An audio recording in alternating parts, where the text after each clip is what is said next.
How to make a hammock chair with a blanket. Summer weather often brings to mind lazy afternoons lying in a hammock, enjoying a cool breeze and a good book.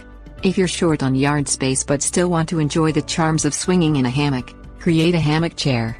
This comfortable fabric pouch hangs from a tree branch or porch rafters, cradling your body while you swing.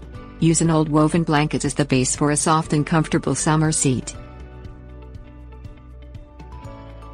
Things you will need: rope, scissors or knife. Lay a woven blanket out flat on the ground with the longer edges at the top and the bottom. Bunch up the entire right edge into one bundle. Tie an overhand knot at this end. Bunch up the left edge and knot it in the same manner. Cut 2 pieces of strong rope at least 10 feet long. The actual length you need for your rope depends on the height of the horizontal pole on which you'll hang your hammock chair. Experiment with one rope without cutting, then cut off the excess rope and cut another piece to match in length. Make a loop in the end of the rope to form a circle about 6 feet across. Lay one end of the loop across the horizontal pole and slide the rest of the rope through the loop.